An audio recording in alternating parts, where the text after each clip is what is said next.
I mean, they were pulled, I was pulled, I was somewhere even forcing their hands into my panties already. Another was pulling my blouse off already. But auntie was not doing anything, and I was shouting on top of my voice.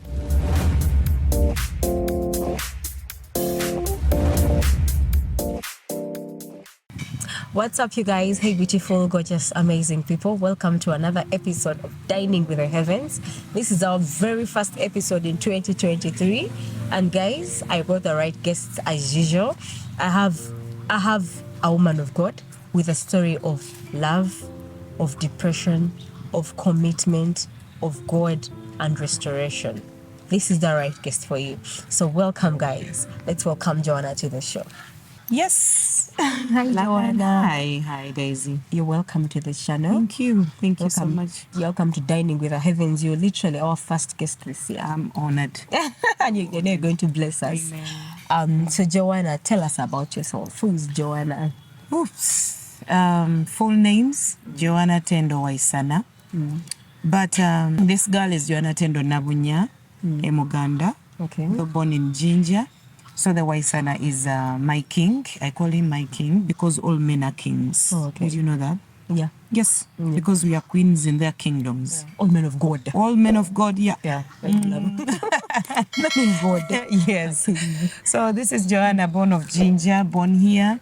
I'm in my late 30s. Okay. I'm a born again pastor's wife. I think That is it. I'm a mother. You're a mother. I'm a worshipper. Wow. A businesswoman. Wow. Nice to meet you, Joanna. Thank you, Daisy. So, I would love to know, Joanna, tell us about your childhood. How was it growing up? Okay. Yeah, like every child, life is sweet when you're still a child. Yeah. Doesn't matter which house you stay in, doesn't matter which type of food you eat. Yeah, that's true. As long as you're a child, you're too naive. You don't know how your future will be. Your future is in the hands of your parents. So I'm born to Mr. and Mrs. Kasule. I'm born to a rich family. By then, by 80s, money was too much in our house. Because I remember we used to count this money and sleep over. Oh. And Daddy loved it. We used to count this money and just sleep in the notes. Yeah. Just there. They leave us there. Yeah. But I'm telling you, life walked sweet for only a few years. And to me, up to now, I'm still reminded that life can change, life can twist, life can turn around, just at a mention of it, just in a blink of an eye. But let me tell you, to those who have Christ, however stages change, however life tosses you hard, as long as you have Christ, I mean, you can make it one day, one time. Yeah. So Daisy, life was really good. I can't count the years, but there were few. Yeah, we had good life. We had everything. We had nice clothes. We studied in beautiful schools here in Jinja because I remember we used to study even with Indians. Yeah. That was a beautiful life. Yeah. But it was short-lived. I don't know what took my father's job, and everything turned around. Yeah. We came to rugged lives. We went hungry. We dropped out. We changed addresses. We left Jinja. We had to go to the village. I mean, everything became bitter. And along ways of being to the bitterness, my papa was arrested. So when Daddy, the breadwinner, was taken away from us, it was the toughest of lives. So we began moving on our life. And Papa said, I'm born smart, and that one I know. Me being the youngest of the kids, because by then we were 5, and then one of us went, the follower of me, Derek, may your soul rest in heaven still, and I was the second last born. So when we joined another stage of life, that is going to the village, from town life to village, I used to hunt for food. I was very smart. I knew how to greet people. I knew how to associate. I had what we call social capital. Yeah. I used to associate with many people. Even though you're big in age, I used to make you my friend because I needed something. So we didn't know how to dig. We didn't know how to till the land because we are born in money and other people could do it for us. But this time we had to do it ourselves. So these big siblings had to stay back in town because we had some other ways of, my parents had some other ways of them living. They had to join our aunties and me, I had to go with my mother. So Daisy, life was hard. I used to move around as a girl child to look for this and this and this and this and this. And then one time, I remember it was 1996, I was in my P6, P7. So I moved to a distant village, very far from where we were, because someone had disclosed to us and told us we had a distant relative. So I moved to this place. It took me hours to reach there. I was just on a map because I was asking this and this, where is that place? Where is this family? Where is this stuff? Until I reached the family. So when I reached the family, it was late in the night. They were making alcohol, this local alcohol, in their compound. So they used to have customers throughout the night. And when people are drunk, they used to stay over. So me, I'm a new member in the family. My auntie did not recognize I needed her security. She had to send me to serve the customers. And there were some boys. They beat me by age by that time because I was still young. So when auntie told me to serve them, and I was crossing from serving our customers going to the house, I didn't know if they're already drunk. I mean, these boys, I bumped into them. There were 4 of them. So I was trying to enter auntie's house and go to rest, and I was suffocated by them. Some pulled my boobs and were coming. Another pulled my butt. I had also this ethics in me. I mean, those are bad touches. And by that time, schools were not teaching us about bad touches like now. But I knew those were bad touches. I mean, they were pulled. I was pulled. I was somewhere even forcing their hands into my panties already. Another was pulling my blouse off already. But auntie was not doing anything. And I was shouting on top of my voice. She was there? Yes, she was there. I was screaming out loud, somebody come and help me. Someone come and help me. So before noticing anything happening, I was like, God help me. God, I didn't come for this. I came for survival. I came for food. What is this? I was crying on top of my voice, and these boys were serious because the other one was even closer to my private parts. But no one was minding. And remember, deep down in the village, it's very dark, no lights and no things. So I survived it. Someone is going to ask how I survived it. I don't know how I narrowly escaped. But I ran out of that force and I came into the house. So I cried the whole night. But while I was crying, I was saying to myself, why could we suffer like this? What happened? What went wrong with my daddy? What went wrong with my mother? Where is the money I used to see? How could I work for these incidents to happen to me? I've not even gotten the food. I've not even gotten what I've come for. Look at what is happening to me. And I remember it was 4 a.m, but in the village it is in the night. Yeah, of course. Because it's dark. It's dark. Everywhere is dark. I ran away. I had to go back to my mother. I footed. So I think I reached by 10 a.m. in the morning. I told Mama what happened. And I told Mama, I'm not going to hunt for food again. Let us till the land. So that is how we began the hard life. Daisy, it was hot. It was hard. It was serious. Because remember, we came from a rich background, and then it comes to a time when you can't even access a Panadol, a paracetamol, for the headache, for the stomach ache. Basic needs. Basic needs, you have nothing. Daddy is taken. I'm doing my primary 7. Primary 7 is done. I can't even access secondary life. Yeah. So you're still hanging there in the village. Mommy is crying all day night. I'm crying all day night. My siblings are crying, and everything is full of tears. So depression kicks in at 12 years. That is when I begin thinking of this hard life in me. And I start thinking I'm born to suffer because it was all centered on me, being the smartest in the family. Yeah. It was all centered on me. So I remember one time I began doing business at the age of 12 after my P7. I just went to a sugarcane plantation, and I remember I had 5,000 shillings. By that time it was big money. So I had to do some purchases and then get some offs so that my family can get survival. It was still hard because I want to tell you, the world is hard. The world is hot. Life is hard, and life can twist you all corners. But we bless the name of the Lord, who does not take his eye away from us. Yeah. Because even through those struggles, the Lord was with us. So Joanna, Yes. at what point did you give your life to Christ? It was in primary 4 because when I ran through P7, I was 12. That was 1994. So P4, I can't count very well back, but by P7 I was 12. But I got born again in P4. Yeah. When I got born again, being born again as a child, you're born again in a family where your parents have not converted, you're struggling and proving to them Christ is the center of everything. Because I had aunties who pulled me to the system. And those days before you people were born, it was not easy for a child to get born again when a parent is not born again. It was a kind of hard. And I used to run away from home to go to church. I used to run away because I had the hunger. I had the thirst. Yes, I had the thirst. I wanted to know more about this Christ. Because they used to tell us, those days, not now. They used to tell us when you come to Christ, everything is new. Yeah. When you're poor, you're going to become rich. We had many promises made to us. But me, I think, being smart, I still stick to the thing of being smart. I wanted something more than what the promises said. I wanted a long life. I wanted to see Jesus. At least I want to see him eye on eye. So Yeah, so how the impact of you giving your life to Christ? Everything was changed. Everything was changed because I remember P4 and then life turns around by P5. We go to the village, P6. I remember I stuck there. P7, I stuck there. My life changed. I had a new perspective about life. Though we're poor, we were a nobody even associated with us. Daddy's friends spit on him because they were in the rich club and then they are now poor. So the rich class does not come back to them. Yeah. But me, I had a hope in me. I had a hope in my family. Since I got Christ, I had a new life in me. I knew we would make it one day, one time, regardless of which time to take, regardless of how much time to take there. I had all hope. So, so life was hard even secondary, right? Yes, secondary. Yeah, so tell us how to the second to Form 6 and All right, because senior one or Form 1, I didn't join Form 1 first term and second because I had no fees. And we bless the Lord who paved ways. In third term, I joined school.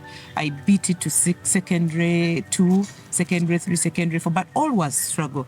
So Daddy comes back from prison. He makes ways for the family again. We come back to town a little bit. And again, it becomes water renting from here to here. You're still in this car room and the landlord gets money from another tenant. When you people are staying in the room, the tenant brings his stuff. When you people are in the room and you put out, you're renting one room with big kids in the house, only one room, and it's the curtain that is making the second room. So life becomes hard also. And then I join. Of course, God, I want to tell the world, let everyone block your ways, but God can't block your ways. Because even relatives blocked, even friends blocked. School fees was hard, but God paved ways for us. So I reached secondary 5, secondary 6.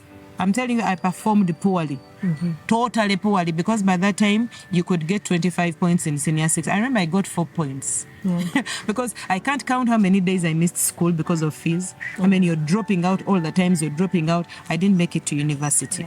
So what I did within me, being a smart girl, I said, okay, this is vacation.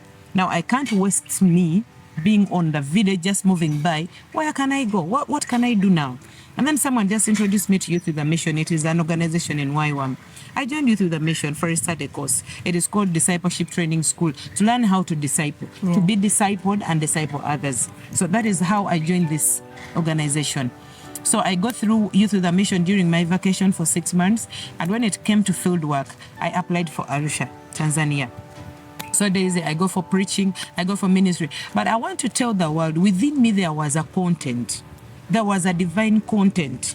Though I went through the things and things as a child, as a little girl, there was something in me craving. Something within me crying out, Joanna, you're a big girl. In life, you're going to make it no matter what. No matter who doesn't have your side. No matter who doesn't carry your hand. No matter who doesn't give you a shoulder to lean on. You have a future. And Daisy, I'm telling you, I had a music life in me. I had music sprouting out of me. I had a talent in me. I had a calling. I had a gifting. And whenever I could stand to sing, people were touched. I mean, I could make impact and I could not know. But you still stick there. Little did I know that one day, one time, my DNA, my Christ DNA would pave ways for me. So I go to Arusha. They gave me opportunity to sing. I could not believe what I saw in this big church, this massive church. Everyone wowed me, everyone applauded me, everyone bravoed me. And you don't know what that means to a poor girl. It gave me an insight that I carry God. Someone says when you carry God, you carry everything. Yeah, wow. So through the giving that they gave me, the monies they gave me, it was beautiful money to me. Of course, we don't sing to get the money, but I'm telling you, There was when we serve God. yes, someone's talent can pave way for you one day at a time. So we come back from Arusha, and I come back to Jinja. But still my mind was telling me, Joanna, you can't settle here. Try harder. Go to another height. And that's how I joined Kampala. Okay. Yes. Tell us a story about joining Kampala. Yes. Where were you going? I don't know where I was going. Okay. I just got money. I sat in a taxi. I'm going to Kampala. I didn't even say bye to my parents. Why? By that time, let me tell you, the devil can assume or assure you that your parents are as good as nothing. But if a mother bore you, if a mother carried you in her womb, she had a plan of carrying you there. Many are aborted, many are suffocated and terminated. She did. I never mentioned that my parents are as good as nothing. But what I did, I ran away. Yeah. You know. So I ran away to a place I don't know, but I have admired in life. I'm like, okay, Kampala, if I can't cut a ticket to Kampala, I can go there by taxi. Then Joanna, shoot there. So when you get to Kampala? I reach Kampala, I'm going nowhere. So I sit in the taxi park. And then I'm wondering, because that is where the conductor told me, Nyabo tukomye wano, we have stopped here. Where are you going? To which destination? And being smart, I'm like, I will not prove to these people that I'm going nowhere. So I just remember Makerere University. My big sister, the one I follow, was already in Makerere. So I'm like, why don't I be there as I plan on what to do? So I reached there. I started being with my sister. But I want to tell you sometimes, that those moments when someone would have wished to help you out, but they don't have that capability. They have to push you again away so that you again fall in the hands of the Creator. And that is how it happened. Okay. So when I was at hostel, her being, of course, a student, she had nothing to help me out with. And she had to ask me out. So I joined a cousin closer to her hostel again. Was your cousin a student? Exactly. Yeah, but she was more harboring. Yes, harboring. Yes. So when I stayed with that cousin, I used to wait for her inmates to sleep, and then I lay on the floor, my bed, to sleep. So one time I joined the church. As you know, insight, you know that spiritual person, you know that inner man. Looking for home. Yes, looking for home. And then I just felt like I want to belong to a certain church because I have the calling on me. Yes, I don't have the clothing that fit in Kampala, but I have God. So I started tracing in me. I'm like, okay, if I need a church, which church should I go to? I said, I need a church pastored by a woman. Because if I sit her down, maybe she might listen to my story. So I joined a church. Little did I know that the steps of a righteous man are ordered by God. So I reach there. I find the mass choir is smartly dressed. The music ministry is up high. I've never seen such a team. I'm coming from the village. I've not even sung on beautiful instruments. I've not been in a church full of people. I mean, it was massive. I started quaking in me. In the inside of me, I'm quaking, but in the inside of me, I have the confidence that I belong here. So I sit at the back and I'm like, okay, the music team has sung, but Joanna, you can also do something. So when the pastor stood at the pulpit, she said, worship team needs more members. Within me, I'm like, Joanna, this is an opportunity granted. So I go to the music director. I tell her, Mama, I want to join. She's like, you?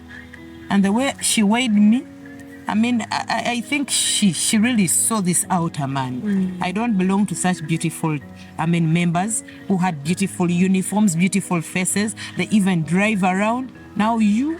And I told her, yes, I can do something. So one day they rehearsed a song. And then I was telling them, how about if I teach you also this song? And then they are like, okay, try. And then when I started to sing, everyone looked at each other. And I'm like, within me, okay. I sensed. I sensed. Yes, I sensed. And I'm like, yes, I belong here. So one time, they told me, you're going to sing the other song, but you're going to sing it in morning hours. And they had a target, because in morning hours, nobody is there. Keep entertaining and ask the celebrities as we come in when the thing is massive, you will just get behind us and we do our best. Let me tell you, God's plans are the best. Daisy, this day comes. So they told me you have to buy a uniform, purchase a uniform that at least similar to what we have. So now you're talking to Joanna, who does not even have a sanitary pad to sit on. Okay. And then you're telling me to buy a uniform? I'm like, okay. Because I was very confident in me. I told them, yes. They asked me, would you purchase that uniform? Will you buy it? I'm like, yes, I'll buy it. So I go to my cousin, I tell her, cousin, they want a uniform. I don't remember how much I bought it, but I remember I went somewhere, not downtown to a window, but I had access. So I bought a uniform. So I come. Now, when it came to morning, I rushed down to church because they told me, come early. At least you have to be one of the people the first people to be here. And you have to catch the opportunity, my dear. I didn't sleep. So when I reached, the machine guys were like, you sister, come here very quick, we play your song. You come and we be beating your song. And I'm like, okay, this is also another opportunity. So I started rehearsing with them. As the team comes, Kumbe the Lord had ordered every person to come at church early. So when they called me to sing, I had all the confidence in me that this is 1,000 people, congregants, but I can touch their hearts. Actually, this is what I have grown up with, now or never. Yes. Okay. Daisy, I did my best. I brought out the voice in me. Everything turned around. Everything happened in a way I didn't expect. The senior pastor stood and cashed. She just doing this. She just did this. And then the congregation are all shouting. They're all screaming. Everything was beautiful. And to wind up this day, the pastor was like, I need that girl. Wow. Now, I am promoted beyond protocol. Not even the music director is taking me to the senior pastor. It is God himself. Wow. So that's how I begin my journey in Kampala. Positions. He did, and he does. So pastor calls on me. I joined the church officially. I am ordained. I want to tell you, God is a protocol breaker. The pastor ordained me before my music directors, and she told me, from now, I want you to direct music in my church. Yeah. But remember where I'm coming from. Yeah. So I want to thank God for the time I stayed in church. It was really worth it. God provided for me. Everything worked out for me. Yeah, wow. But still, I want to assure everyone, It was a turning point. the devil is not an easy guy. Okay. He creeps in at any other point. Even at the success of successes, he has to climb up there. Yes, yeah. To prove your faith. Are you still sticking to God? So I'm telling you, everything was now on Musetwe. It was beautiful. It was flowing. The devil had to visit me again. Okay. Yes. Tell us about this time. Through blackmail. Okay. Someone comes with a different story about my name.